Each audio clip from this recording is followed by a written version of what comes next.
Caminant pel casc antic de la ciutat, ja sigui a Sant Pere, Santa Caterina o bé la Ribera, segurament us trobareu el Pere i la Marcela. Si a més hi viviu, molt probablement us picaran a la porta. Sí.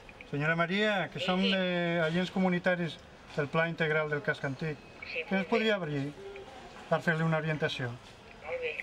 Gràcies. Des del maig que es mouen amb l'objectiu de posar-li noms i cognoms als budells d'un barri que alçaven sobre envellit. Van porta a porta buscant gent gran que, perquè manté en anonimat la seva situació, es troba en risc d'exclusió social. Són persones com, per exemple, la Pilar. Viu sola i passa la major part del temps a casa. Només demana que li pugui tocar l'aire almenys un dia a la setmana. No salgo a pasear hasta el viernes. Mañana viernes me sacará esa señora que viene cada día, porque le he dicho que me lo haga el jueves en la ducha y después el viernes, que tiene 2 horas, me saqué un poco a la calle. A les entrevistes s'avalua el grau d'autonomia de la persona i en el cas que no el tinguin, se l'informa que té dret a serveis gratuïts com la teleassistència. També es contemplen d'altres factors, com per exemple l'habitatge.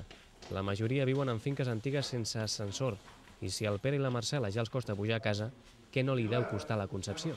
Que, per cert, també se sent sola. Me sento sola, però jo no vull sortir de casa meva. Quan me mori que m'aportin allà on sigui, però mentre pugui tingui coneixement vull estar a casa meva. Que el que pretén el projecte és, una vegada detectades les necessitats, poder atendre-les, poder donar resposta, des de lo públic i des de lo privat. Sabem que des de l'administració es va avançant amb recursos, però encara falta molt per fer.